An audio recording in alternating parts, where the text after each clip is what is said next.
Call the meeting to order. City of University Heights, Iowa City Council meeting. Today is the first meeting of the year, 2026, January 13th. Welcome, everybody. I rearranged the room a little bit for a fresh start. And we have all 5 council present and staff. And first order of business is swearing in of mayor and city council. And Steve's going to do that for us. Oops. There's my cheat sheet, I forgot. Okay, well, congratulations on your election, and you all wanna stand up, shall we stand up? My goodness, again. Yeah, okay, that's fine. Yes. Anyone mind if I take a couple pictures while you're doing this? Yeah. Raise your right hand, repeat after me. I state your name.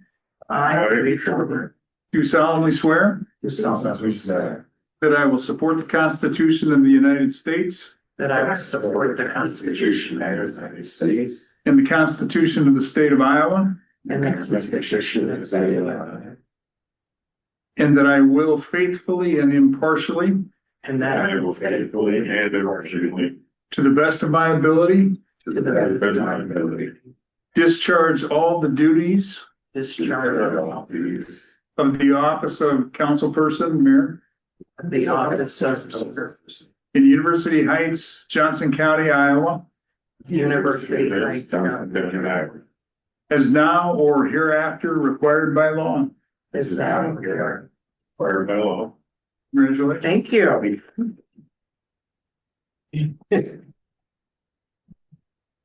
Mackenzie has to do that at every.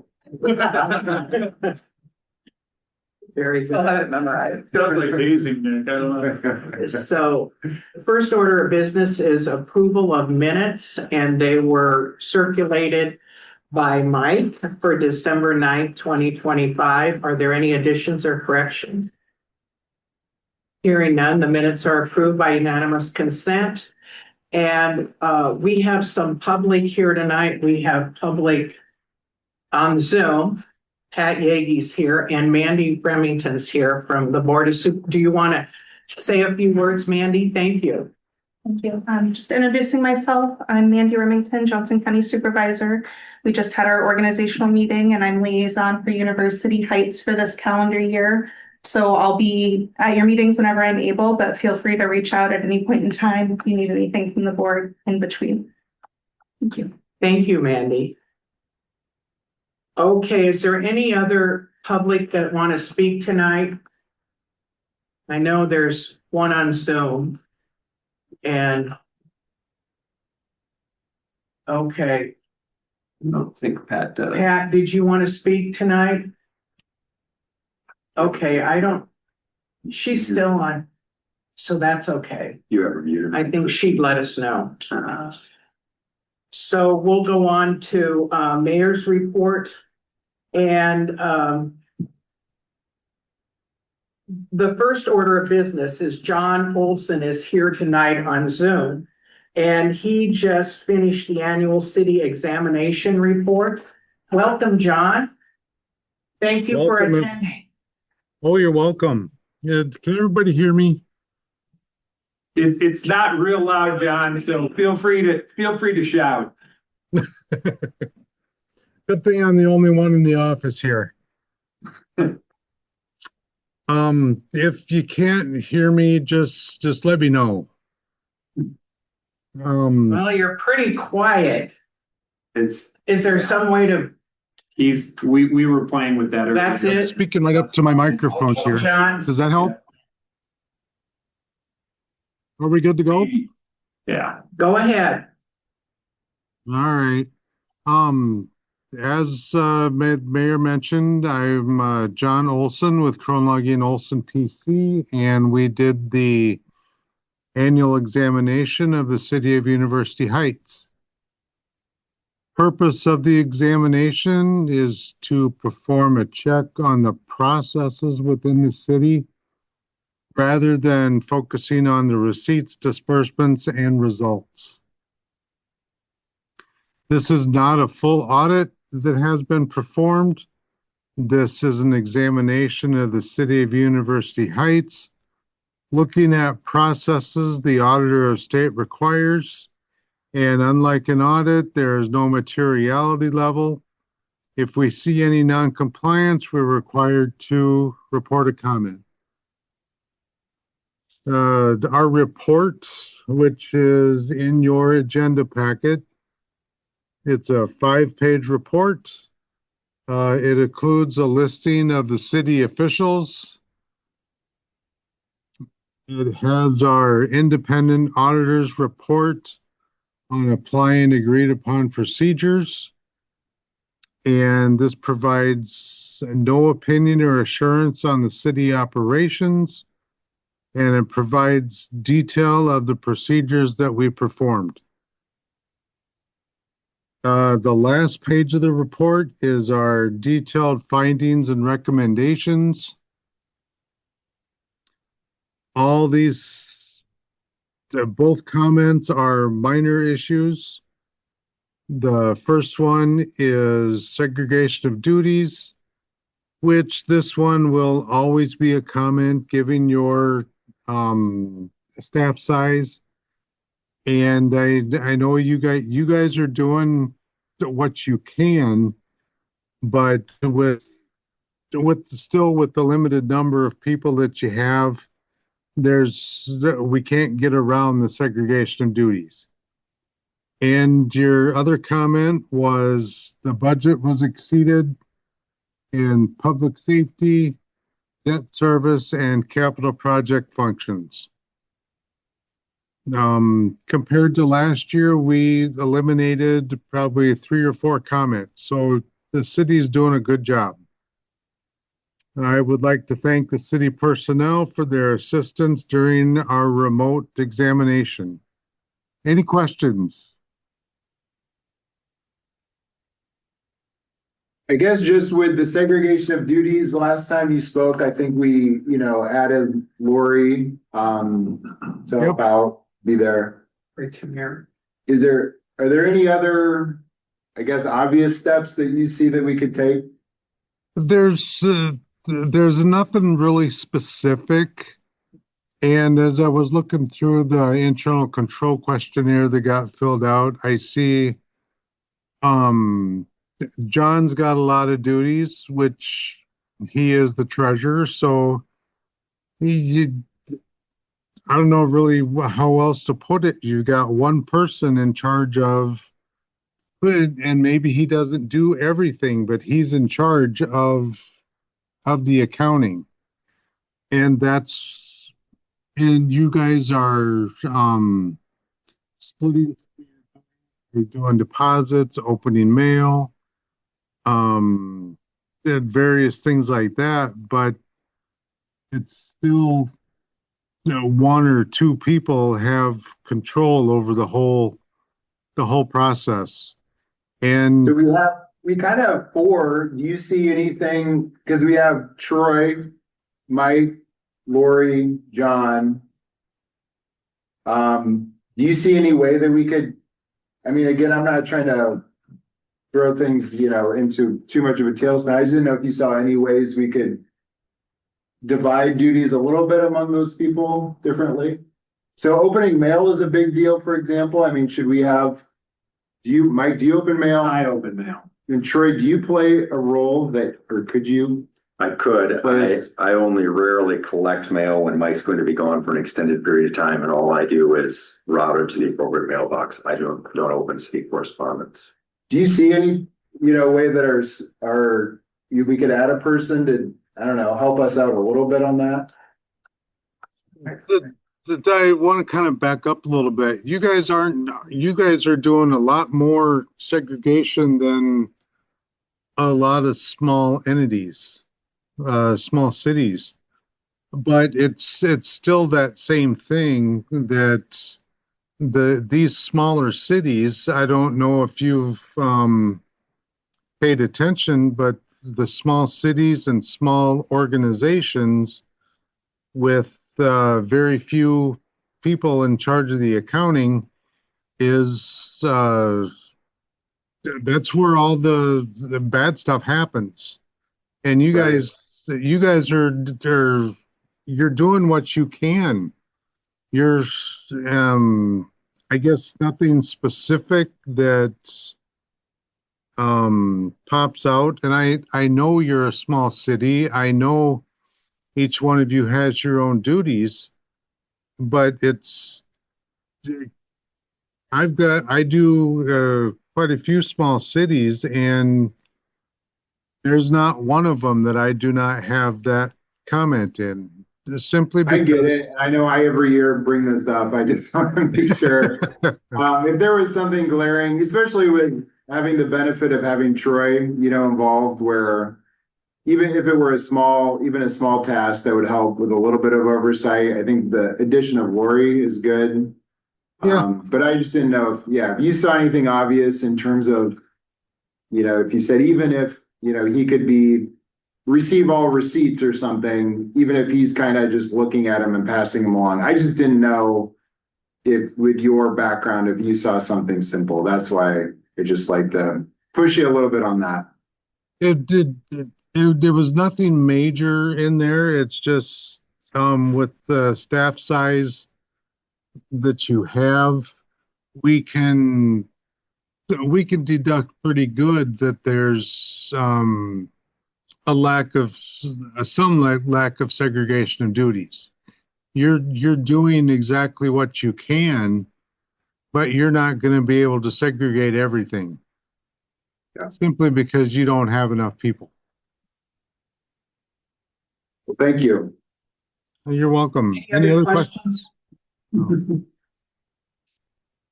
I think this is one of our best reports we've ever had, these comments. Steve Cool tells me all the time, they're not going to say we're perfect. I mean, Well, that's probably true, but I do have some that their only comment is segregation of duties. And it's small cities, and you guys did very well this year. yeah, I believe so too. With only 2 comments, that's really good.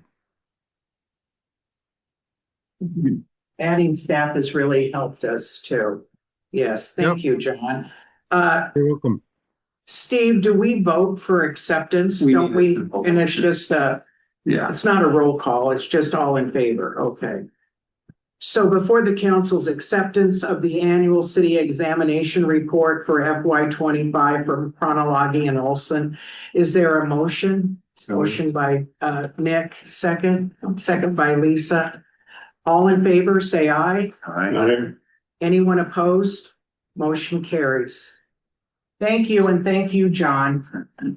Thank you. And you guys have a good rest of the year. Well, thank you. Or the start to this year anyway. I do want to say with John, this is also year 2 of a 5-year contract we have with Chronology and Olson. That, they've been doing our evaluations and examinations for 15 years, but this is year 2 of our 5-year contract with them. Thank you for pointing that out too. Thank you very much. So we'll go on with mayor's report, and as Steve circulated to you that I have 2 appointees that are a reappointment, and one is Sharon Wrights for Board of Adjustment and the other is Mary Panther for Zoning Commission. They both have served for a few years and they're willing to do it again. And we appreciate it. They both have 40+ years living in University Heights, have a good background.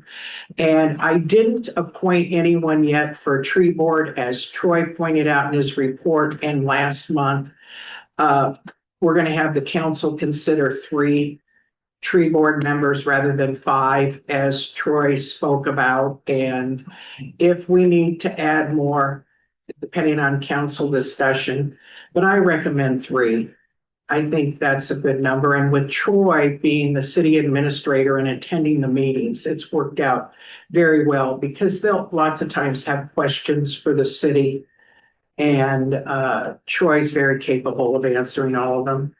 So I have consideration of resolution number 2601. Is there a motion? Motion by Lisa, second. Second by Nick. Okay, roll call vote. Dwyer. Aye. Herbold. Aye. Moore. Aye. Schroeder. Aye. Swales. Carries 5-0. And I also want to thank Lisa Haverkamp for her many years serving on the tree board. I thanked her in an email too, as well as David Conrads for his service. He had to resign early because he's busy with a lot of other volunteer committees, and we appreciate both. The city appreciates both of their work on the tree board. And so let me see. Oh, and the other thing I wanted to talk about just briefly is every year I've done an MVP. And once again, my MVP, because I'm a big sports fan, so I call them MVPs, is of course Carol Ann and Scott Christensen for their work on the city garden. And you know, it's just all total with all done. And just so you know, Mandy, that's the beautiful garden there in front of Stella. Okay, You know how beautiful that is every year? Well, it's their volunteer residents that do all that work, and they're totally financed by donations. And so it's wonderful, all they've done for the city. And I think that's everything, unless anybody has questions for me. Oh, I was just gonna say, all the committees are the same. You know, I didn't change anybody's committee than it was last month. And, you know, Mackenzie's on community protection and Nick is finance committee and ECOG. And Lisa is e-government and Tim Schroeder is mayor pro tem and building, zoning and sanitation, and also the rep for Think Iowa City Coralville Visitors Bureau Board of Directors, serving as the city representative. And Doug Swales is streets and sidewalks. There we go. So thanks, everyone. And so we'll go, I think I covered everything. We'll go to legal report. Steve? Yeah, I don't have a whole lot to add to my report. I think there's some action items and I don't know if you want to handle those now Yeah. or when you want to do those.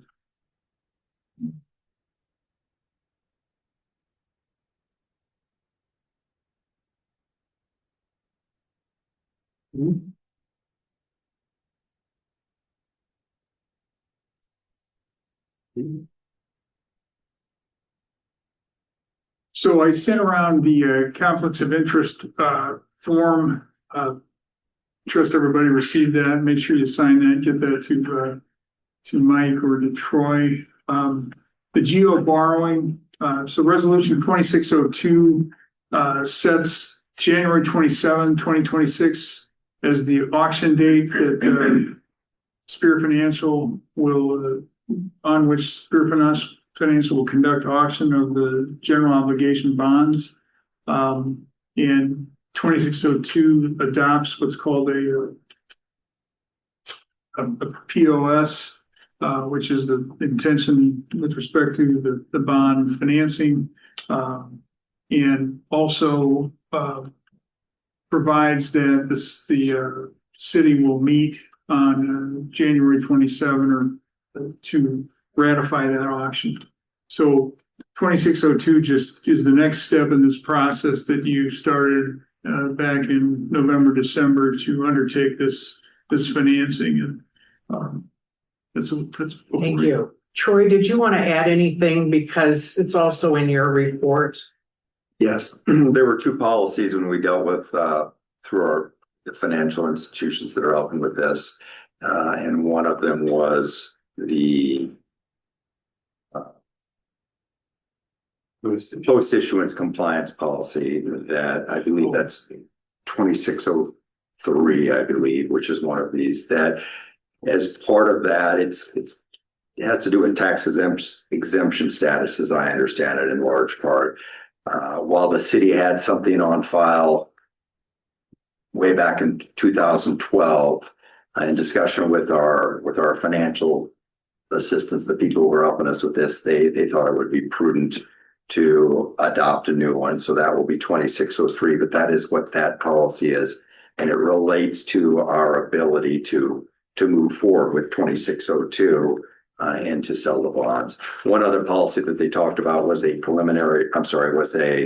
continuing disclosure policy. I mentioned this in case any of you were aware of it and wondered what happened with that.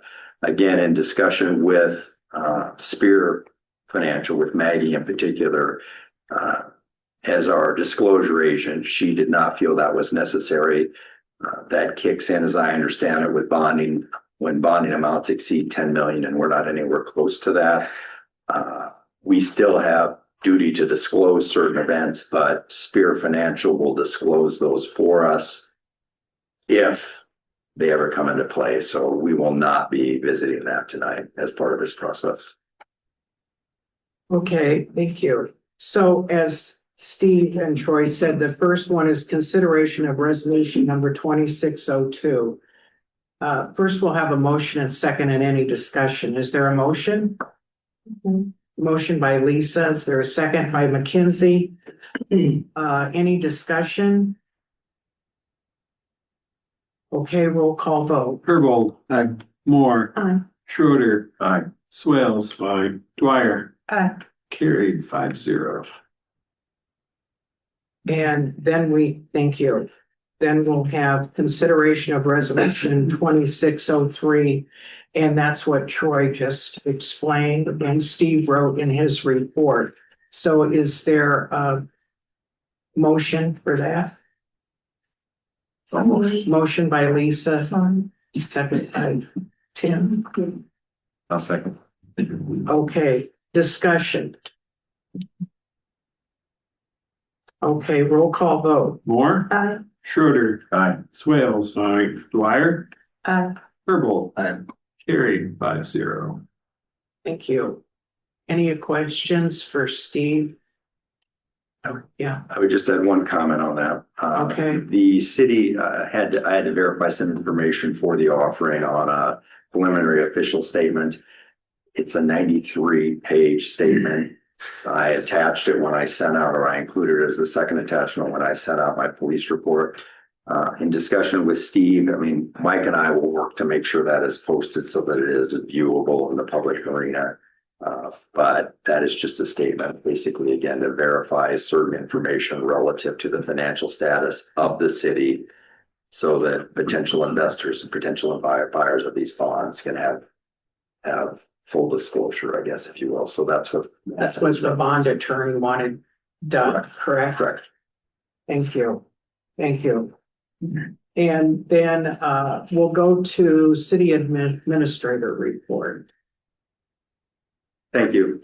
I circulated one earlier today. I just want to touch on a couple things. Item number 1, Melrose Avenue Complete Streets Project Update. I neglected to mention that because Ryan and Tim Greenwood from the city attorney's office met to move forward the easement and acquisitions portion of that project. So there has been work within the city, and of course the attorney's working on it all the time, but I should have noted that there in that project. Under Swisher Track Trail Development, I want to take a little bit of time on that. My report last month, I mentioned that Think Iowa City had received a final version of, if you will, of the initial design. And the city clerk, Councilor Herbold, and I met with Think Iowa City with Josh and with Nick to go over that. Again, this is being put together by Fulton and Make, the design and architectural firm that specializes in trail projects such as this. There was a tentative timeline if the city wished to proceed, and I've included that. That is the fastest that the project could happen. And I realize the city purchased the property back in 2018. So with the idea that something would go in there and it's been now, it's been now 8 years. But now, to me anyway, it kind of seems like we're moving rapidly based on previous council discussions and availability of some funds that can be spent towards this, such as lost funds, hotel motel tax, maybe the availability of some grant money. I need direction from council, but as part of this, we had it broken up into a phased project in case council wanted to proceed with it in up to 4 distinct phases. The problem or the downside to doing it in a phased project is you have an overlap of costs. You know, you bring in construction and do it 1 year, and then you pull out that crew, and then you bring that crew back in the next year. So right now, the preliminary estimate on total cost for the project was approximately $853,000. That was in the end of 2025 when we were to that point in the projections.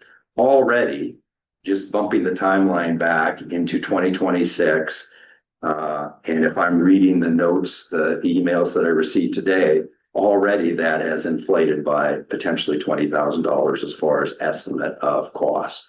So again, as if we kick this down the road, or if we do it in a phased project, that 853 or that 870 or whatever it is going to be now will potentially be a larger and larger number, much like the Melrose Streets project. You know, the longer it goes into the future, the more costs are just going to go up. If the city were to provide notice to proceed to go Bolton and Mink, and again, the timeline was here in January, and I don't have anything to present to you at this meeting, but if there was interest to do this, I've already talked to the mayor about would she be willing to allow me to put this on the agenda for the January 27 meeting to vote on it and kick it forward so that we can enter into the contract with Bolton and Mink to proceed with this. Project initiation would be January 26th then. There's some design phases, development, construction documents that take us through the spring of this year, with bid letting anticipated in June of this year, and a contract award perhaps as early as summer of this year.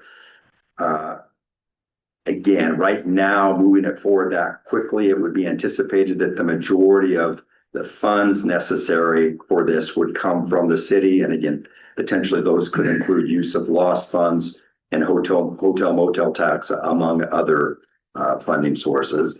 There is potentially some grant funding available. Let me open this up. There's the Community Attraction and Tourism Grant, the CAT grant, that would provide up to 20% of the total cost, so roughly $175,000 money. It would require county funding to kick in, but that is all something that has already been established, that process through the Board of Supervisors. I think Rod Sullivan is the one that is the focal point for that. Again, these are not automatic, and there would be a community buy-in there, you know, some fundraising. It's not a dollar amount that needs to be raised by the community, but there has to be, as part of a community attraction and tourism grant, there has to be a community buy-in beyond just the city saying, hey, we want to spend city funds on this. But that would be one potential source of grant money. The state rec trails, which is through Iowa Department of Transportation, would be another potential source, and that's up to 75% of the total cost. However, it is my takeaway from talking with Think Iowa City that is a highly competitive grant. And while we could apply for it and cross our fingers and hopefully get some, we really shouldn't count on that. But it would be a potential ask. I also have. Did you say the amount of what that one would be? It would be 75%. up to 75% of the cost. I didn't figure that. Sorry. And then. Oh, shoot, like we talked about Burr Oak. I think they're a fantastic organization. I don't know how thin they are spread in supporting other community efforts, but this is a project that would be right up there. The Burr Oak is a foundation. Yeah. So there are other potential sources that we could also tap into, but we need to, if we want to kind of lock in today's prices and move it forward.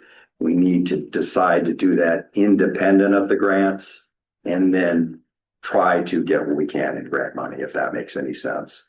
And you mentioned donations, right? Correct. You know, and again, they can be small donations, they can certainly be large donations, we wouldn't turn those away, but it's for the match part or for the community involvement part, donations, bake sales, donation of in-kind services, you know, labor hours, things like that, all count towards, or all can count towards some of these various grant proposals. So that's where we are right now in the design process of it. Think Iowa City has done some amazing work for us up to this point. Nick or Mike, you were both there. I don't know if there's anything you want to add. I guess if this is something that the city is serious about doing, and it is my perception from both the community events that we've held, the open houses, talking with community members, whether it be OUP, HOA meetings, but where I've had a chance to interact with people, and just prior council conversations on this. I think this is something that the community and the council have expressed an interest in doing. And while it will cost the city some money, obviously it will cost some city some money, it falls squarely in what the city is allowed to use. I believe lost funds and hotel motel tax towards. So I think it's a good investment. It got brought up today at the Regional Trails and Bicycle Committee meeting.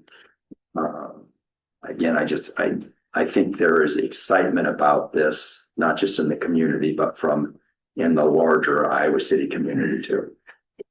Yeah, I guess what I would add, I mean, number one, Josh Schamberger has been communicating with the engineering company, Bolton Mason, about kind of next steps. That could include doing a portion of it or doing it all at once, like Troy pointed out.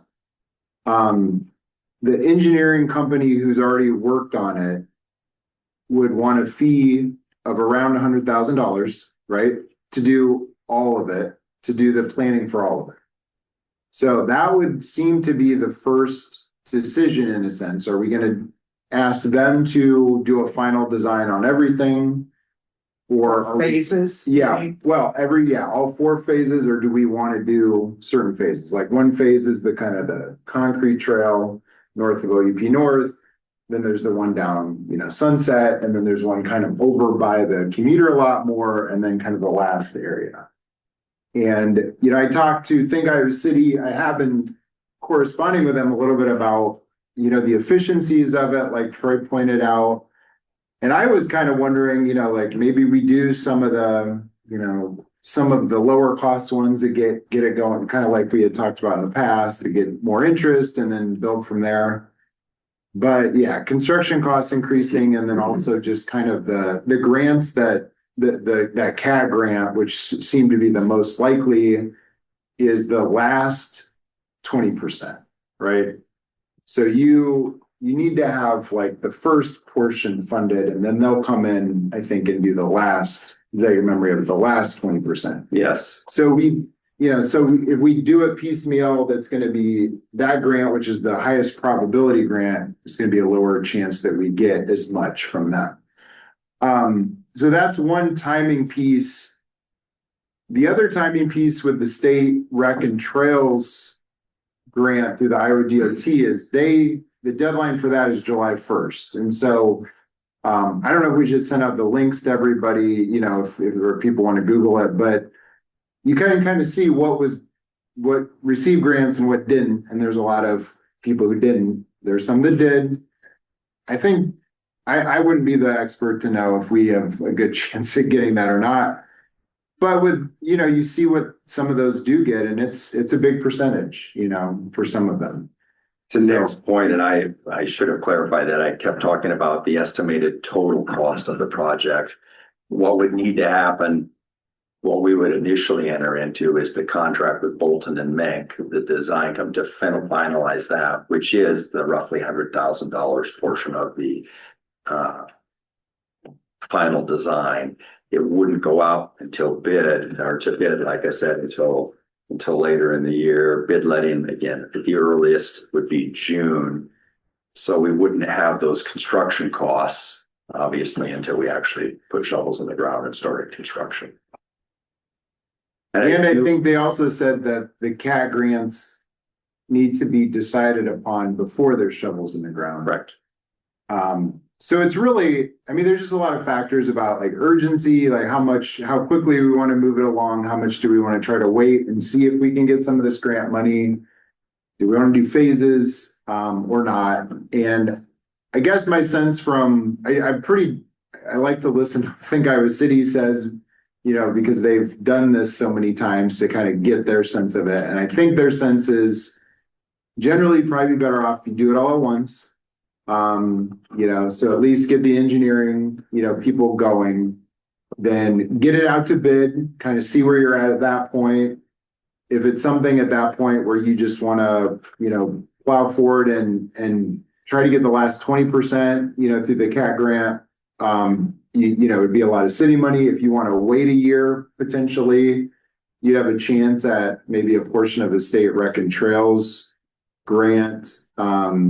And then there are other miscellaneous grants they talked about, like Troy had referenced, that may or may not be sizable. Those are kind of the ones they thought were highest probability and biggest.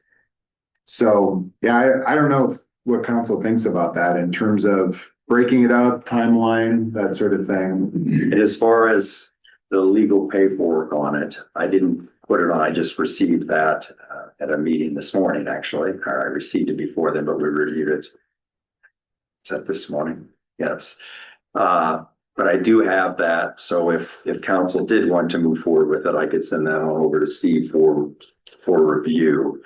But that part is done to enter, or it's not like they would have to draft the language or we have that tentative agreement that has been presented to us that we would enter into. It would just need to be reviewed by city legal and signed off on. So if, again, depending on what council discussion is on this and council desire, and if the mayor would allow me to put, if the council wishes to move it forward and the mayor would allow me to put it on the agenda, if that, the January 27 agenda, and if that in turn allows city attorney enough time to have it reviewed, then that would be the soonest we could move it on, and it would fit the best case timeline that I put in my report. So I guess I would welcome council discussion and input and guidance on this. A couple of things. Well, as you both say in your report and what you say, it too is, you know, pushing it down keeps increasing the price.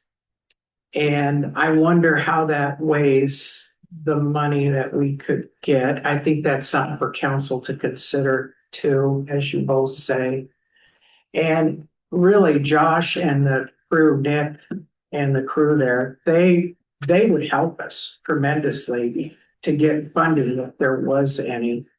And Well, that's a good point. The engineering company had, I think, an extra 20-something thousand that they would have charged us if Think Iowa City wasn't gonna take on some of the grant.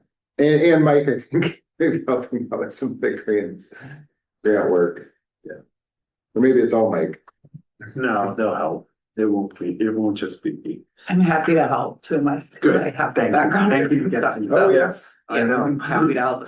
I was gonna be talking to you afterward. No, I like the idea of just getting it moving and getting going. And I, just having worked with Josh and his team in the past, I would trust what they're advising. I would think you start breaking this project up, you're gonna add 20 to 30% and offset anything you're gonna get in grants potentially. So you should proceed, but we should be clear about what's project cost and what's construction cost. Is the project cost $852,500, that inclusive of design fees? That's separate. I can provide that to you either prior to, I don't have that information breakdown. That's something that gets confusing on every project. Is what is complete project cost versus construction cost? Right. I took it to be complete project cost, but I am not familiar enough with it, Tim, to be 100% confident that you're not right, that they weren't broken out into two separate things. So Nick, can you tell by what you heard? 50 there. I don't have that packet from today. I don't know who ended, I think they ended up, It's in my oh, is it? Yeah, Um, I didn't have it electronically, so I can't look it up. But we should, yeah, on the 27th, if we're gonna vote on it, then everybody should be clear on that, but still, and they can, even if they are gonna bid it as one package, they can still have a deduct alternate if the bids come in high. So you get most other than have a plan B. So, yeah, I would recommend going ahead. I just want to add too, that since this went in front of the Board of Regents on their agenda, Troy did a lot of good work in talking to the press, and people in the greater community here have showed a lot of enthusiasm about what we're proceeding with and very excited about it. And that's been very helpful. I think it probably was more attention because they were voting for an Iowa State president, but it helped us get the word out to people. People were calling, the press was calling, and I've heard a lot of positive things about it, and I'm sure you have too. And yeah, I do see the professional design and engineering fees in the A52 for the draft, like an older draft that I had. It was the 832, which is now the add additional 20. So the 852 reflects that, because I was adding the additional 20 to the 852 since I just got that. I'm not sure, but I know there was a $20,000 increase, and I took it that it was 852, wherever that number came from was all inclusive, but I said I don't remember. Yeah, I mean, subject to bid, what the bids come back at, and they also have worked on the ones in the area with it's kind of the usual suspects basically, and so I think they probably have a pretty good guess, but who knows? I mean, there could be another company that comes in and thinks they can do it more efficiently, but it'd also be a little bit of maybe potentially council interviewing the companies to see we're getting their at least their resume to see if they're really able to do a good job. So And that would all be part of the bid selection process if council voted to go ahead, but it's a unique enough project that it's not the same as somebody who is used to putting down, I don't know, a sidewalk through a park. There are other considerations, so we will rely on Bolton Mink and Think Iowa City to make sure that we are selecting somebody who hopefully is the low bid, but is also somebody who we know can do the work, so that we're not having to redo the work. But that's all later in the process. oh, Ryan, you wanted to see? Yeah, I had one question, if I may. What's the construction timeline look like? Have they told you an estimated duration of construction? So I was asking about that in terms of when we were doing some of the work just to get the trails going, we saved a lot of money by getting them in there earlier in the year because the invasives hadn't grown up. So I was asking a little bit about that, and I guess I almost interpreted it as that timeline they gave us wasn't necessarily best case if we really wanted to expedite things, because a lot of the companies who build the trails are kind of looking to fill out their schedule right now, which maybe you have a sense of that with the work you do. So, so the answer is it kind of depends, in terms of when they can get going, if there's snow on the ground, when they want to get out and get going with the final engineering plans. There were just a lot of what ifs, I guess. So probably not surprising. I discussed it a little bit with them also. I was surprised. I've never heard a firm date because it was dependent on, again, who can bid, who's available. To Nick's point, I can't remember what his name is, but from Bolton Mink said, we can do some of these steps concurrently so that maybe we can start getting interest in doing this before everybody's calendar's full. But I heard summer of next year as far as completion. So I don't know if you heard that also, but at one point I heard that. The other consideration that I had that I'm not sure, you know, especially you, Ryan, know that we typically deal with football considerations, and I'm not sure construction of this project would be impacted by football at all, so we wouldn't have some of the same constraints that we do on other things that we do in the city. Right. Yeah, so like Backyard Trails with the Ken Barker, who had also consulted on the initial design, seems to be like he doesn't, I don't think they know that they're gonna obviously win the bid, but they, I think, have it on their radar enough where they might be kind of, you know, if we really did want to expedite it for this year. My sense is there's a possibility if that's really what the council wanted to do, but I think that would take a very clear effort and, you know, may leave some grant money on the table, you know, if we're really expediting it like that. To Tim's point, I don't know how that nets out in terms of increased costs and efficiencies and all that. If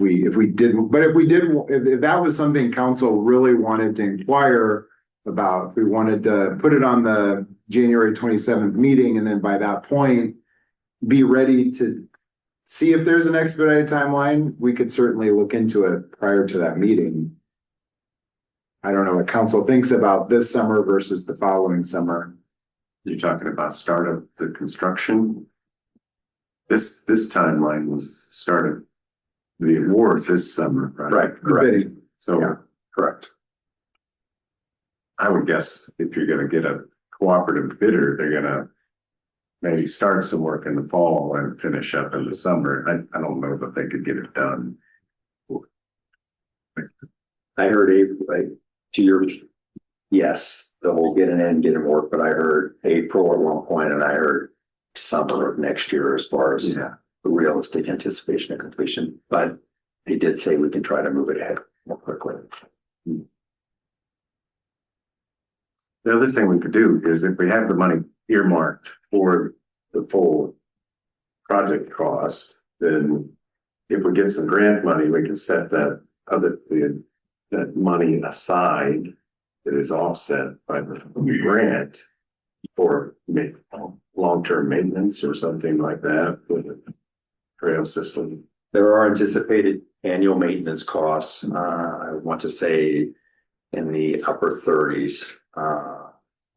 And the trail construction is just that, the trail construction. We talked a little bit about invasive species today, but really the trail construction is not about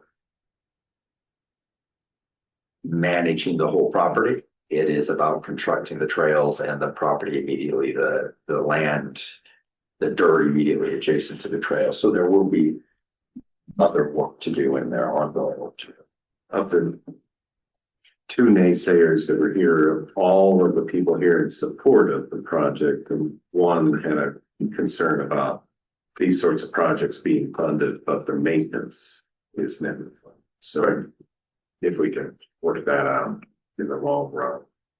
Again, from a staff perspective, when I look at it, and I know there are other projects that the city has on mind too, but that falls squarely in what some of those restricted, you know, as far as restricted use of hotel, motel and lost money, that maintenance would fall squarely in allowed uses, as I understand. That's my concern too, is the funding of the project. You know, as long as we can get grants, donations, whatever, I'm not real crazy about taking anything from our budget that we need for streets and sidewalks as well. So that's the only thing that I have is a concern on this. Other than that, I'm quite ready for moving forward on it myself. All right, well, I think I heard what I need to hear. Then I will share some information with Steve Ballard, and if I have any further questions, I'll get a hold of people that I have to. May I have some agenda space on the 27th meeting there? Right. Everybody's got that on their calendar at 7 p.m. the 27th of January. That's the day of the Well, let's hear it. And then it'll be earlier that day, and then the council will vote that. It should be a 10-minute meeting at most, Correct. unless something else happens. Right. The bond sales portion of it, 10 minutes, and then yeah, how much discussion or back and forth there is on the trails approval. I will contact, as an aside, I'll contact Maggie at confirm 7 p.m. then. Thank you. You had some other things? Yeah, too. just quickly, I know I discussed both tree board and citizen advisory board issues last month. I left them on my schedule this month. Basically, I was more or less out of commission for 2 weeks of last month due to holidays. When I came back to the office, Steve was busy with a jury trial. Steve said he'd had limited time to work on it and we discussed it. It's not time sensitive, so Steve and I will move that forward for next month. But I left it on the agenda. Steve wasn't here when I talked about it last month. So if there's any questions about tree board membership in term discussion, again, reducing the number of required tree board members and also reducing the term from 5 to 3 years in an effort to make it less burdensome for people who would be willing to volunteer for that position. Those are suggestions that came from the current tree board membership. And then on the Citizens Advisory Board, just as a reminder, state law changed to prohibit citizens advisory boards on police. We fall outside of that, but we're the only one that falls outside of it. Some communities had to strike their whole ordinance that was related to that. Our citizen advisory board exists as a part of a greater anti-bias policing ordinance. So I do not want to make that go away. I spoke with Kevin Sanders, for those who don't know, the Iowa City chapter president of the NAACP. I met with him earlier this month. And we, the community, and Kevin, the NAACP, did some great work in drafting that policy. I just propose stripping out what is now incongruent to what state law says, as far as, so removing the citizen police board and those portions of it, but leaving in the ordinance that specifically at a local level prohibits any sort of bias-based policing in a nutshell. So I spoke about that last month, but Steve wasn't here. I wanted to touch on it again in case there were any questions for Steve. Did you talk to Kevin about it, you said? Yes. What did he have to say? Not much. I mean, he accepted that yes, that is what's happening statewide. We actually bore from that very quickly, Nick, to some other projects, some other things that we could do to keep University Heights and the NAAC partnership alive and moving forward. So he was not shocked by that. He wasn't surprised. And that's not the best way I can characterize it. Have we utilized the advisory very much? There has not been there's not been a bias-based policing complaint of any kind since you all passed it. Oh, I shouldn't say that. Well, I guess no, that's true. I was going to say since I came in 2019, we have not received any. I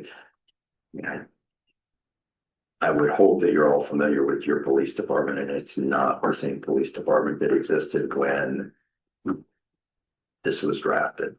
So no, we have not had to use that. That's good. Finally, or also, I guess, the tree board. I gave them direction 2 months ago about moving forward to try to obtain Tree City USA status. There's 4 criteria. We already meet 3 of those criteria. It's really our Arbor Day proclamation, which is easy enough. The mayor's done it in the past, and we'll do it again. And then we have to have, I call it an Arbor Day event, but it does not have to be on Arbor Day, but it has to be an Arbor Day-like event. the tree board had some very good ideas on things we might do and is willing to take the lead and coordinate that educational event. It doesn't specifically fall in what they're required to do, but it does fall in the, I guess, proactive advisement or suggestions to council. One of the suggestions they had for an activity was contacting Mark Vitosh. I don't know how many of you know Mark. He works for the Johnson County Conservation Board. Mark is easy to engage. He's very knowledgeable on all things nature. He's genuinely a great guy who does his job well. The board, if after following those discussions, the board reached out to him today to see, just preliminary touch base with him. And he was very excited about it. What the board is envisioning, unless there's objection from the council, is Mark will come in and lead a tree walk on the existing Swisher Track Trail. I'm not sure what the time commitment on that will be, but where he goes through and, I don't know whether he'll identify invasive species or poison ivy or oaks and oaks and locust. I don't know. Mark will do a better job than I could try to put it together, but he's very excited about it. I think that it'll be good. I think that not only will you have community members participate in it, but you will have people from Master Gardeners, or I think this will be a good thing. I think it will generate interest beyond the community, and it will make people even that much more aware of what we want to do at Swisher Track. So again, unless somebody on council has a strong objection to it, that is tentatively planned for May 23rd at 10 a.m. He has already penciled it in on his schedule. I told him that I communicated to him that I would put it before council today, just again to make sure that somebody else didn't have some other idea that they wanted to pursue. So just know that's going forward. I don't hear anybody saying that's a bad idea. Somewhat related to the tree board, but a little bit different is I have nothing to do with the tree board, but the city does winter pruning every year. We have worked with Virginia to do that, and her company prior to us. I contacted her. We had a communication last month, and I contacted her today and authorized her to go ahead and do winter pruning as she has done in the past. So you should see that happening hopefully yet this month. And that's all I really need to talk to. I have a potential agenda issue for February, but I can talk to the mayor about that later. Any questions? Maybe, so you said May 24th May 23rd at 10 a.m. and then just kind of meeting City Hall and. It hasn't been determined yet. He blocked those times out, but that would make sense, is to meet here.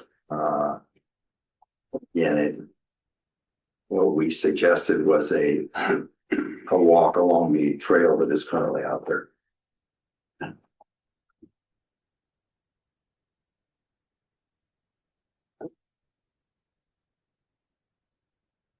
And that's all I have there. Thank you, Troy. Thank you again. Okay, we're gonna move to the city clerk report, and Mike, you circulated a report to everyone.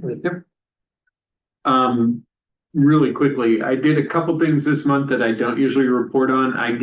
Since there were no building permits issued in January, I gave you the summary of 2025. So that you can see all of the I building like permits. that a lot. I mean, you get them every month, but to see them all together.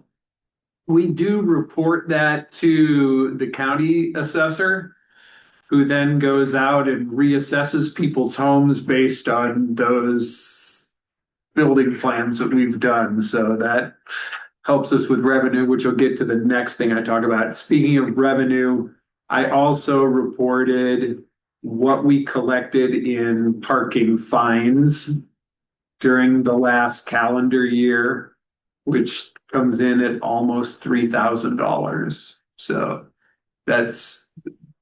we've done a better job of tracking that, so I can report it. So if we're talking about revenue, I guess the last thing I want to mention is the Legislative Assembly opened yesterday. One of their big topics is going to be property taxes. which is our major funding source. And there are lots of proposals being floated out there for lots of things that could make a big change.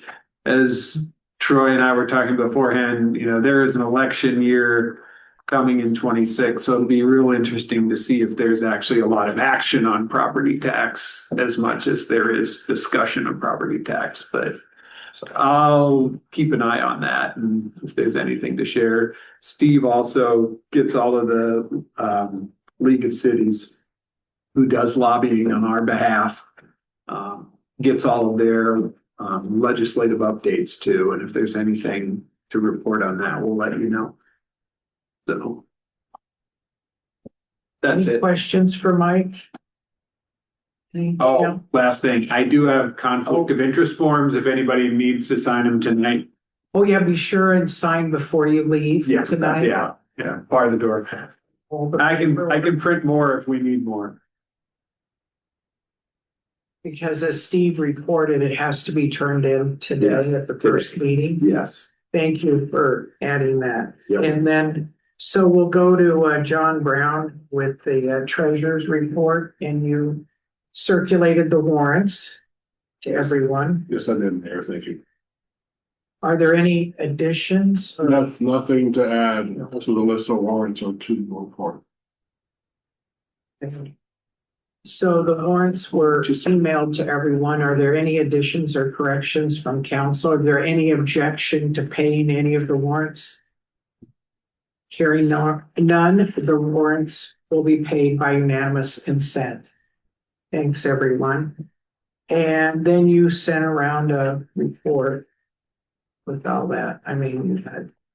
If you talk about the project, the profit loss budget versus actual, yes. So that is reflects numbers through December, so from July 1, 2025 through December 31st. So that's a solid 6 months of data there for people to use for planning purposes by income category, expense category, and by fund. So. Any questions for John? And okay, we're gonna go through the council committees, and first we have finance committee, and Nick, do you want to start, or do you want Steve Cool, or? I'll let Steve go. Okay, Steve. Welcome, Steve. Good to be back. It's great to have you back. Thank you. So you sent around, or had Mike send around the budget process calendar. This is Which is up on the board. estimated outline for the adoption of the budget for this year. It's basically the same process we've gone through the last, I believe, 2 years. And like Mike mentioned, the state legislature is back to work. I think it was 3 years ago, we had to stop and restart because of the property valuations. So all I can say is based on where we're at today, this is the proposed schedule for adopting the budget. Actually, tomorrow, John and I are going to start on the information because the first thing is to determine the proposed tax levy amounts. That information that will be at the February 10th meeting. And then we'll also be working on the rest of the information for the budget. The budget itself is projected to be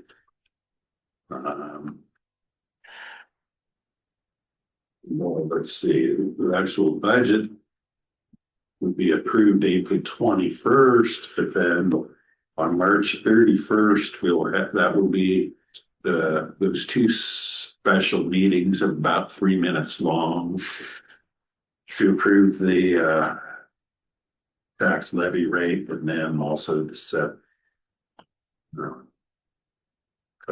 the adoption of the budget for April. So we will be meeting, February 10th, regular council meeting. John will have the information for the tax levies.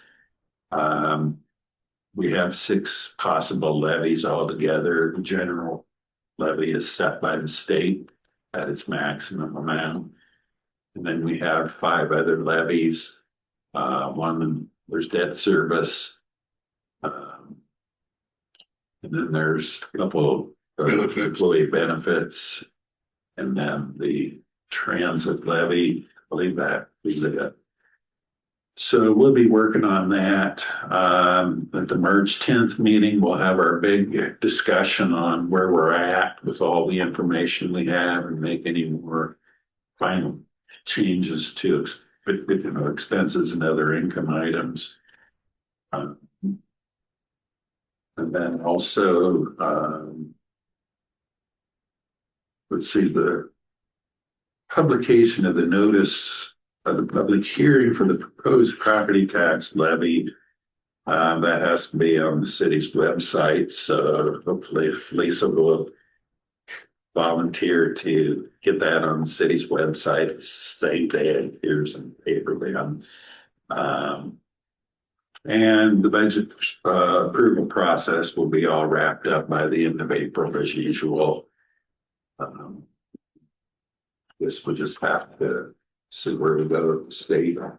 It's going to change anything. No, this process this winter, or what it'll be pushed forward to the next budget. So anyway, process is the same as always. You know, as soon as everybody can get their information put together and sent to John and I, we'll meet several times throughout the next 3 months, putting this all together. That was taken care of. So that's about all I wanted to have to say on the budget.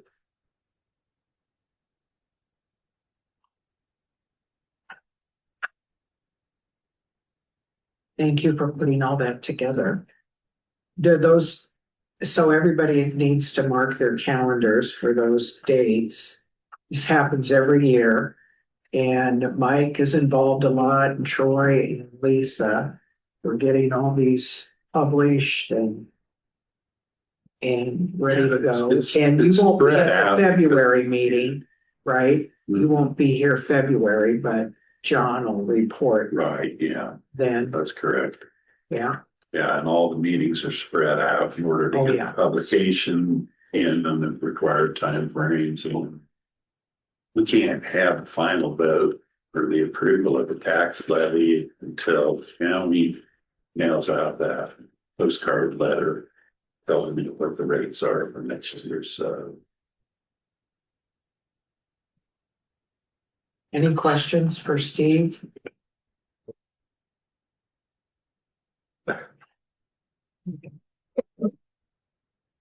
Good. Thank you, Steve. And did you have anything to add? Thanks, Nick. Okay, great. We'll go on to community protection, and the chief sent around a report. And so we'll start with the chief and then go to Mackenzie, okay? okay, I was curious. The 2 big things, and you guys had the opportunity to meet one of the big things, is getting Adam Schmierbach on board. Again, he'll start February 2nd. Good human being. I've known him for probably about 15 years now. We're, I think, fortunate to have it.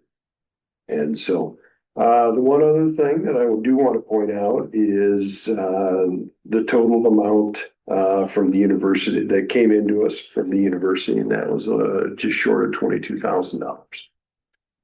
So beyond that, I don't have any additions or anything I need to correct on it. So anybody have any questions? Okay. Thank you.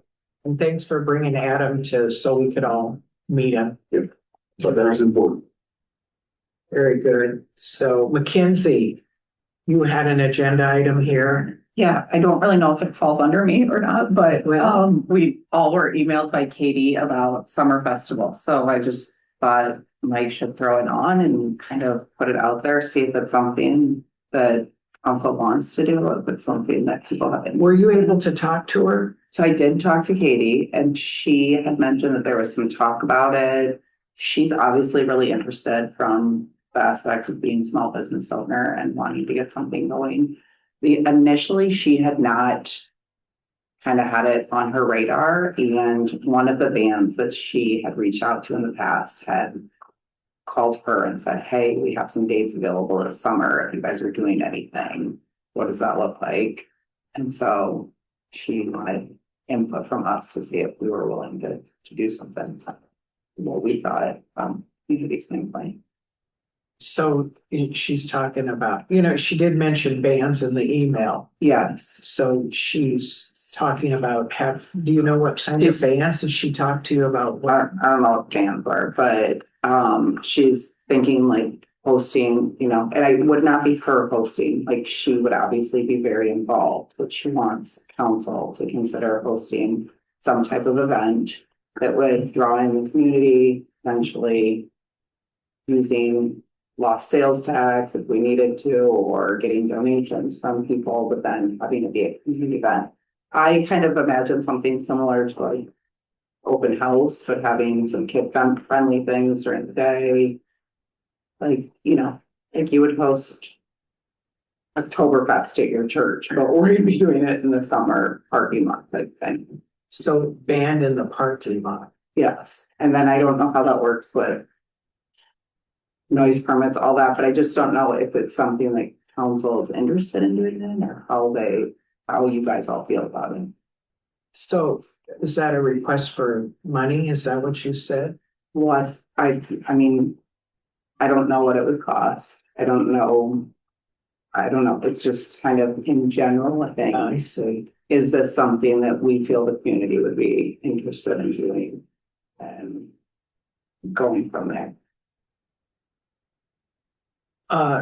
Troy, you've been representative of the OUP, and and could you tell the council, especially Mackenzie too, how the OUP is set up and works? Sure, and Nick could probably speak to some of the contractual document things that govern space, but it is, the first of all, University Heights is a commercial tenant in OUP South. Commercial tenants have certain access rights, control rights, whatever the right words are, to certain space that is out here. Same time, it's shared space, and it's not really a public neighborhood, but it is a neighborhood. So I don't know. I mean, I think the HOA would need to be involved and would need to approve something. I don't know. You mentioned that they have a meeting on the 20th. OUP South does, that's correct. Now it's OUP North and OUP South. It would need to be, I would think, I mean, I don't know, there's just some legalities in that it's space that's open to the public, yet it's private property, but the city has an interest in it. I don't know the specifics on this. Before, Katie and I have talked about various things. I don't know, is this where bands are saying we'll come in and play for free, or they're saying, before we've had conversations with you and we have open gig time here that we would come in. I'm not sure. I think it's kind of like, is this something the community would want to do? And then looking at, do we have anything in the budget to do this, or would this strictly be, we're looking for in-kind donations? We want this to just be kind of a community event. I would to feel more comfortable if the HOA was on board first before we even considered it, I guess. If the HOA is saying, no, absolutely not, that this is going to, I know it's going to impact everything from accessibility to noise to everything. And if on the other hand, they say, man, we think this is a fantastic idea, that it would be, this isn't right, but almost like a neighborhood block party that even then, that the city isn't necessarily the ones putting on the neighborhood block parties. They aren't so much as they are facilitating making them happen. So I think the first place, and there is an HOA meeting, is it the 27th or 29th, something It's like the 20, that. I think, did you reference 20? The 20th, Yeah. there's one on the 20th. It's just, like most larger cities would kind of have like Parks and Rec that would host something like this. Right. So there's like this weird, Well, not only would they have Parks and Rec, but they would have public space. Right. For example, not that this helps in this situation, but if the Swisher track was developed and there was pavilion space out there on the Swisher track that was community property, I think that it eliminates some of it's just a balancing act, because this is, I don't know how many tenants there are between commercial tenants and private homes that are directly impacted by it. I don't think the city should champion the cause so much as if logistically it's put around and there's an interest from the majority of this complex, or the HOA that governs it, the board that governs it, and says, yes, we would be willing to be part of this, and how can we help, and how can the city help us? But I think that should happen first before the city says, I don't know. I mean, I think it's okay for the city to say we can help facilitate this happening if the residents, and by residents, the I mean, community. yeah, that makes sense. There's the input from. Because you have the larger community that you're asking it to be part of that event, or Katie's asking, but you have. If you're gonna have a party, you should ask the host first. Right, exactly.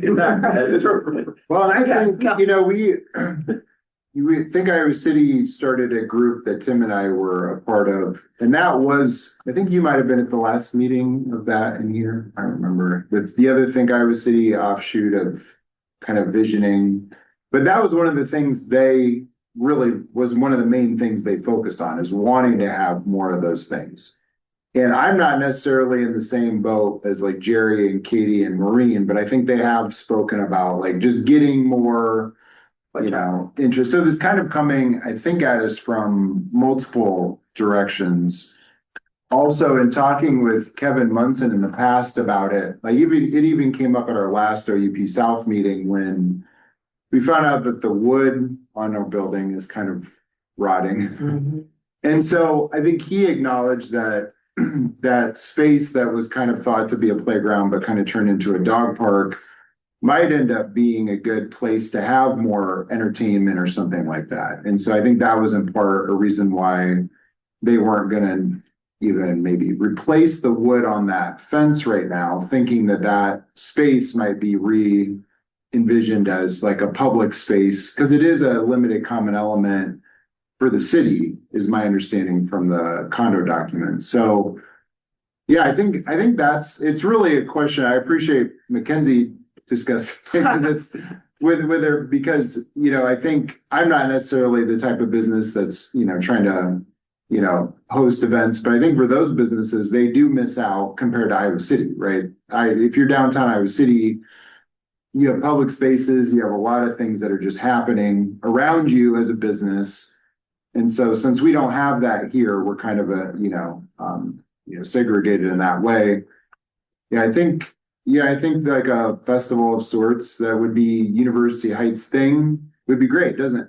I mean, I don't know that it needs to be in the parking lot or over here, or just, block off a street. That wouldn't cause emergency, vehicle issues. But yeah, I mean, that's definitely, that group is a little bit dormant, but we had, that group was the benches and the street lights group. And the other main thing was, city, events. And we've had the events down in the space by Stella, but it's not, it's not really, it's not public space, obviously. It's Palmer's, permission that we can use that.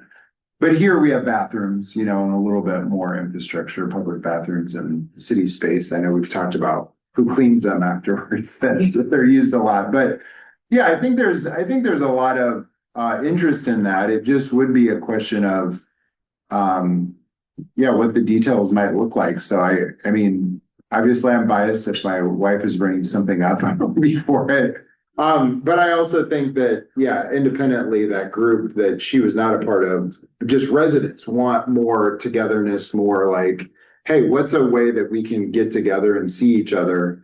So yeah, I think there's a lot of momentum, and perhaps the group could even, help out with it. You might be able to kind of resurrect some of those, those people who are interested and get helpers and. I think Tim phrased it, it's a good way of phrasing it. I don't know that, I don't feel comfortable saying this is city property. Right.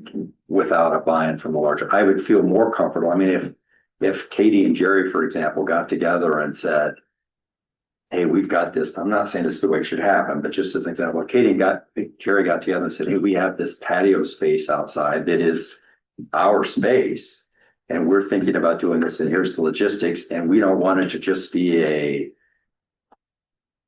Maggie's or a Sidekick. We want it to be a community event. I would feel more, I just would need more details, but that way we are only, you'd still have the noise, you'd still have the traffic, you'd still have some of those things, but like Paul Moore, whether the city's going to him or not, it's Paul Moore who has permission, clear permission to say, yeah, you can use my space for this, where short of the HOA expressing some sort of involvement and interest, I have a hard time. That would be what I would want to see first. And then I would want to see some more details instead of just, I have this idea and I have a band that's willing to play. I run into this with other boards too, where they have good ideas and sometimes money is spent before it's approved to be spent. And anyway, so Right.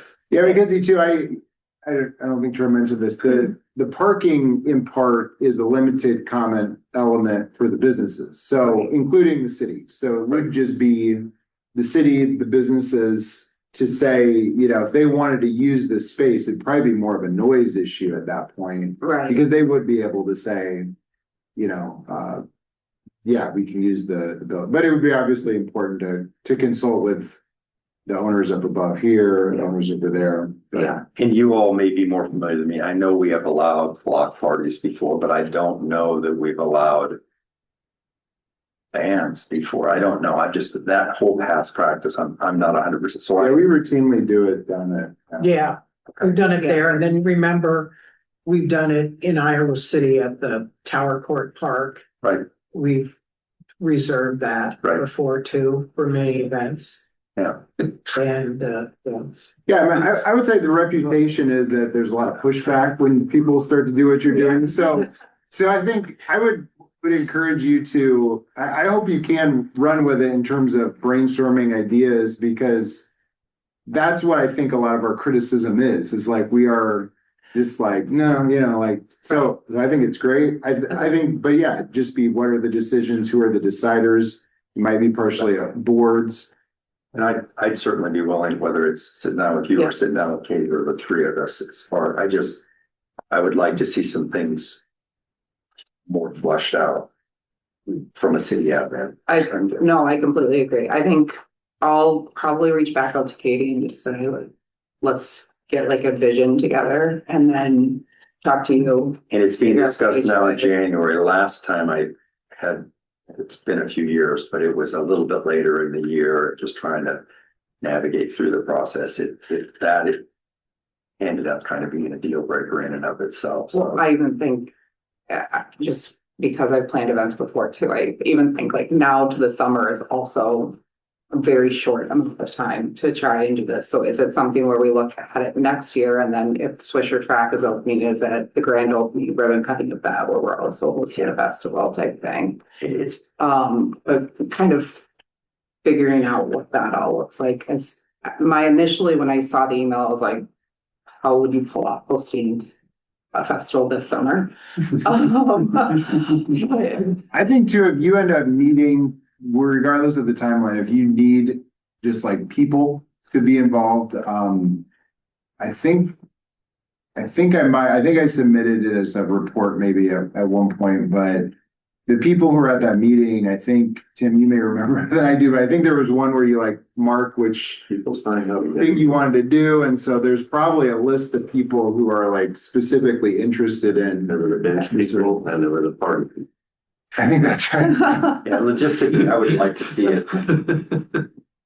an actual plan. Well, and kind of an HOA event or an HOA, you know, as opposed to a city event that we're gonna hold in your house, or like the HOA and Katie and are willing to do it, and how can the city help us?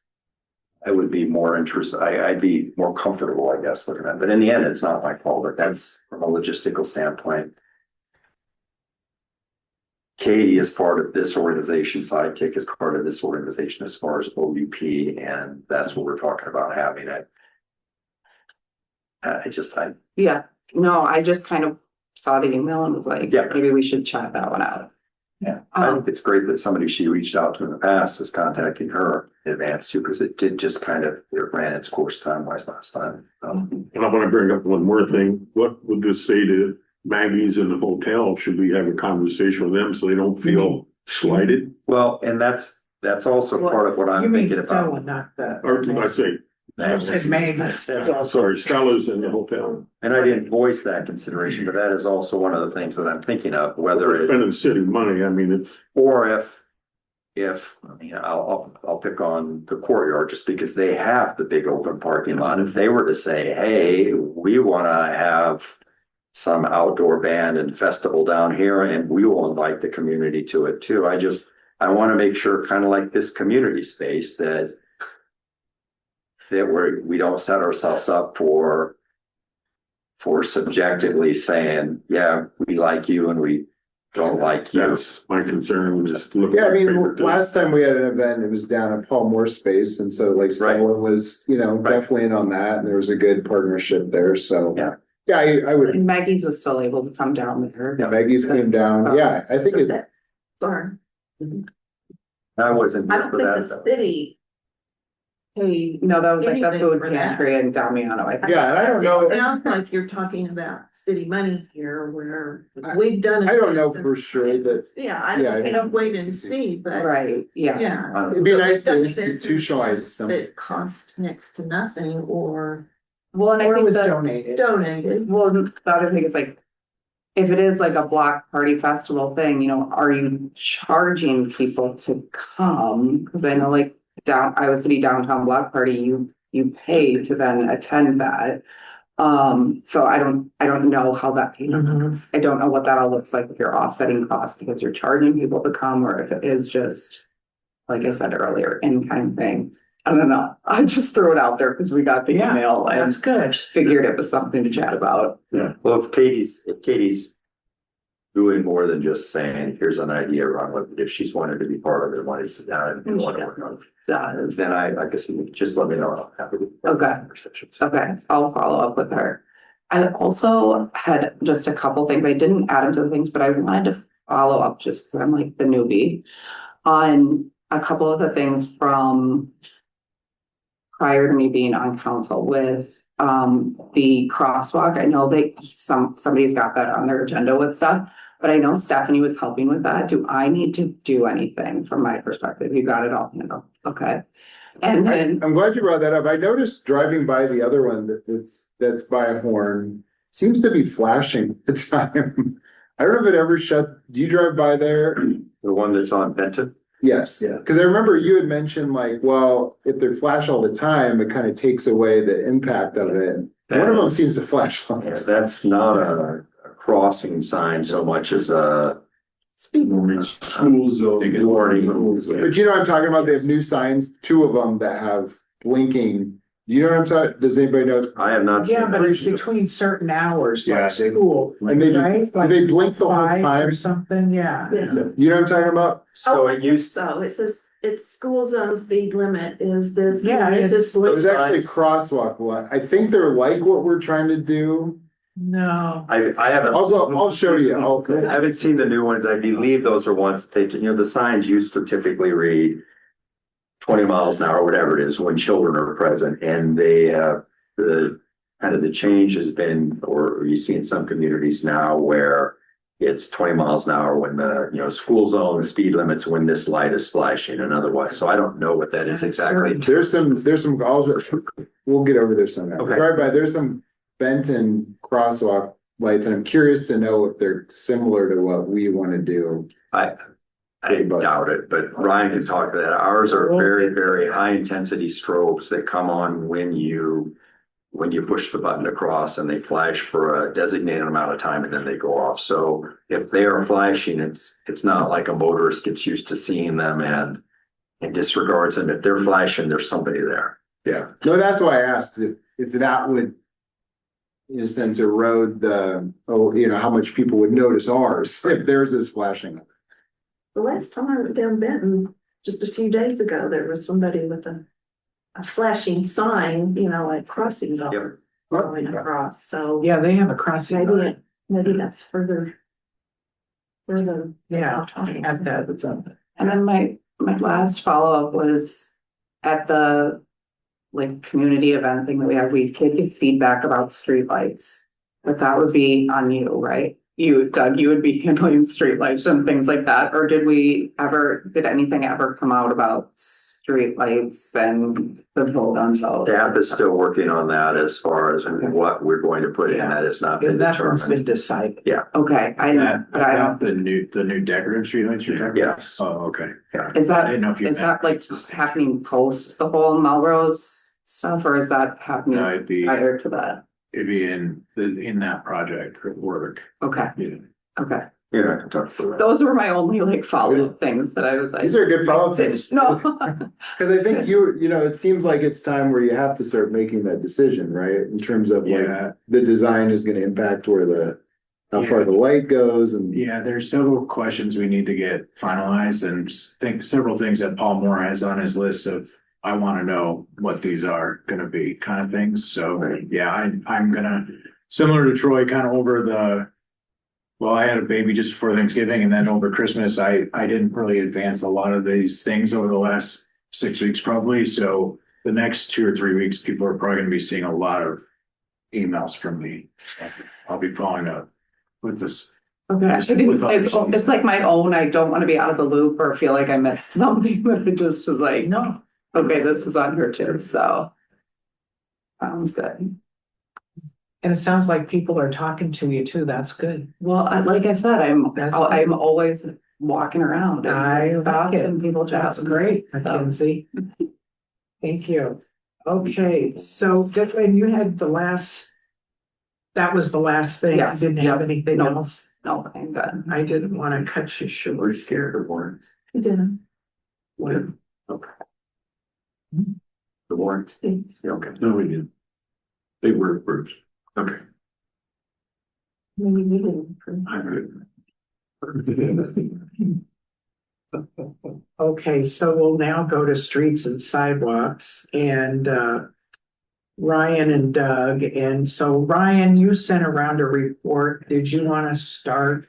When you send Yeah. the report, it's kind of Yeah, I don't, easy to maybe go to you first. Yeah, and I You don't had have an a- agenda item too. right, and I'll probably end with that resolution item, I'll get through report stuff first, but I don't have a whole lot. I had just some pretty short updates to several different items. The one thing I did want to maybe just touch on and just bring more attention to is underneath miscellaneous items in my report, and that has to do with, there's two things. One of them is the DOT street inventory map update. We do that every year and then send them updates. That's not a big deal. It's not usually a whole lot of changes.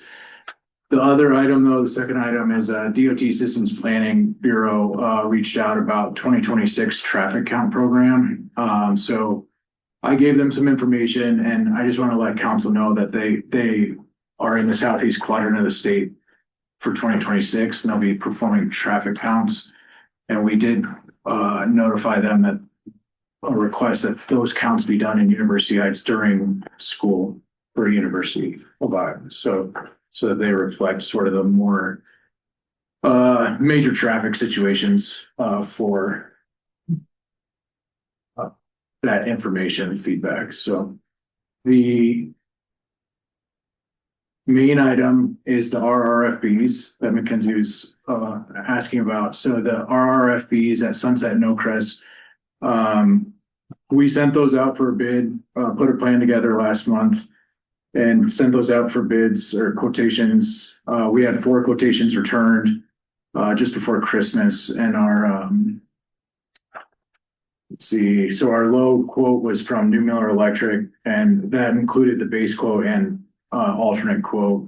They were lowest. We had a range kind of from that $20,000 to $30,000 mark across the four bidders, pretty much spread out by $4,000 a piece. So pretty good results there.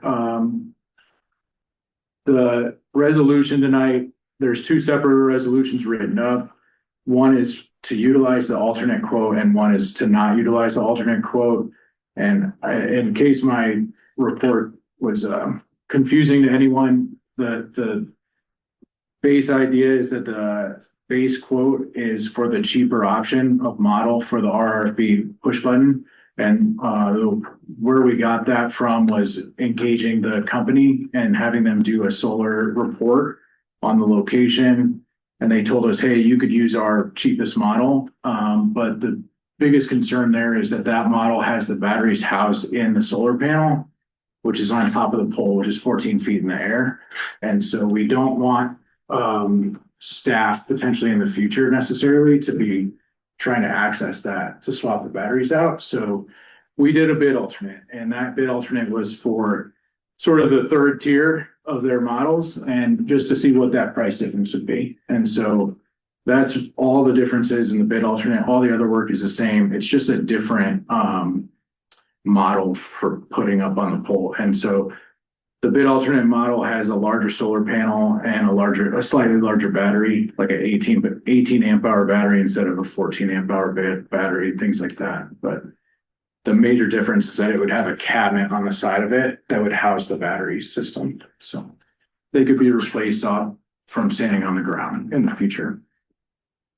So the base quote was $20,972 even, and then the alternate quote was $22,272. So speaking with Chief Akers and Troy and Mayor Fromm, I think everybody's leaning towards, including myself, the bid alternate number one model.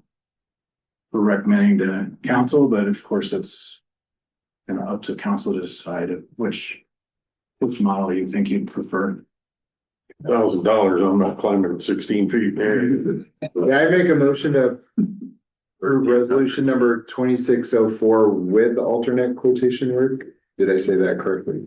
Yeah. Is there a second? I'll second. Second by Tim. I like to call it RRFB. Everything has An acronym, yeah. the RRFB sign. Okay, any discussion? Roll call vote. Schroeder. Aye. Swims. Aye. Meyer. Aye. Herbold. Aye. Moore. Aye. Carried 5-0. Thank you. Yeah, so there's two other sort of future cost things. City of Iowa City is going to require us a right-of-way permit, which I believe is like $150 because one of these poles is in City of Iowa City's jurisdiction. So Sorry. it is real life, but that's just the way it works. This would be done hopefully by Hopefully by the end of spring break. The contractor's only concern is the lead times for the poles and for the equipment to show up. So he submitted last night to me the equipment. I was fairly confident we'd be going with the alternate, so I asked him to go ahead and pull that together from his supplier. So we'll get that reviewed in return and hopefully be as fast as we can be with getting it ordered. So yeah. So What kind of work does that have? I guess off the top of my head, I don't know. On the actual flashing beacons. And then the maintenance is like once every. Well, from our discussions with North Liberty, they told me that they replace batteries every 3 or 4 years, something like that. I don't know exactly what the cost of the batteries are. The product, this manufacturer has it's a cloud-based app, I think is essentially what you call it. It's 3 years for free out of the box. I confirmed with them, with their product reps, that you do not have to keep paying for that afterwards. So otherwise it's like $80 for the lowest model of that cloud-based service. And that's just remote control, so you can see some feedback data, but you don't need that.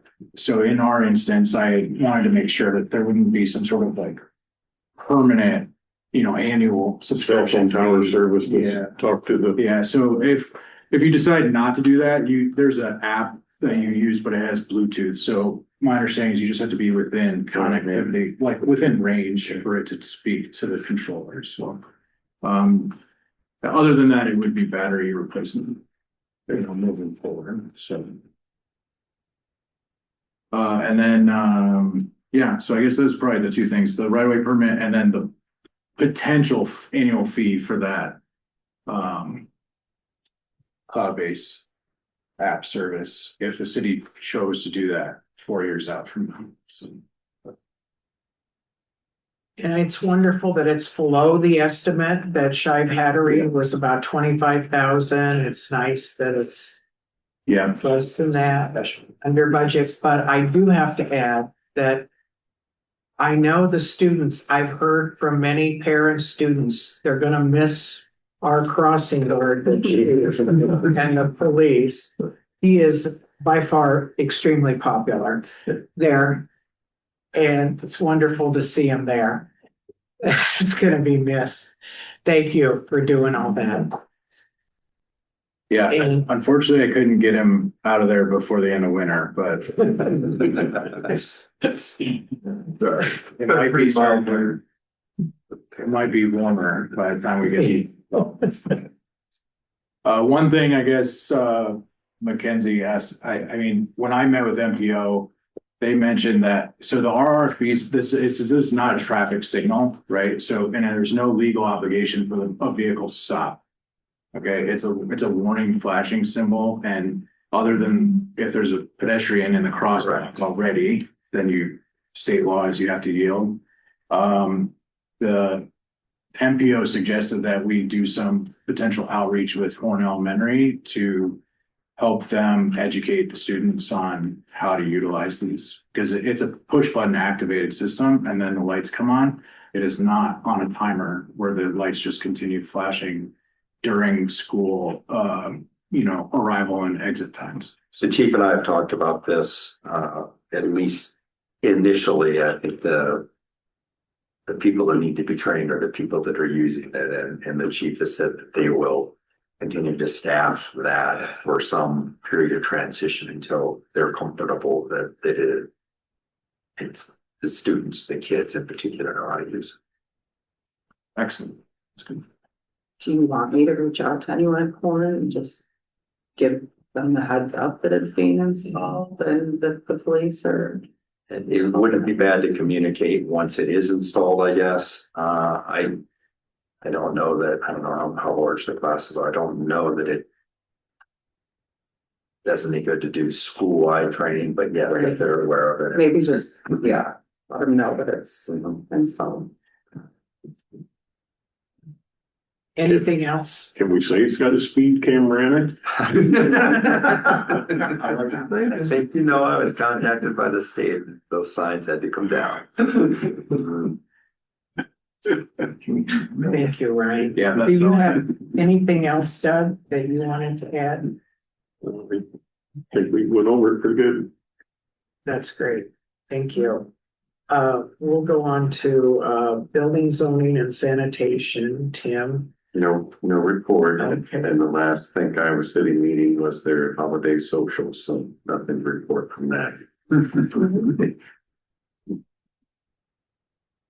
Okay, any questions for Tim? And we'll go on to e-government. Lisa, you sent out a nice report. And why don't you just announce to the public a few of the dates for maybe Christmas tree pickup and some This morning was one, one today. and January 27th for their natural Christmas trees to be picked up at no charge curbside. Oh, John, Sorry, question from the public.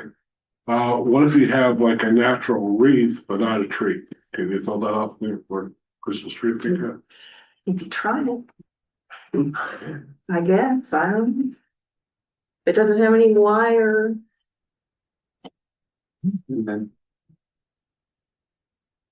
I could, send a text and see too for you. I think as long as it's compostable. If they Yeah. see it Yeah. and it registers that it's not a tree, we're not picking. Kinda seems like it'd be okay if it doesn't have wires. Yeah. Yeah. Oh, it's a big one. Yeah, it's I got you. Yeah. I have a big one, but it's fake. So I'm not putting it out. Thank you. And anything else? Any questions for Lisa? Thank you, Lisa. And announcements? Any announcements? Yes? Just to make sure everybody has on their calendars, special meetings not in our regular schedule will be January 27th, March 31st, April 21st. And as far as we know, those are all at 7 p.m.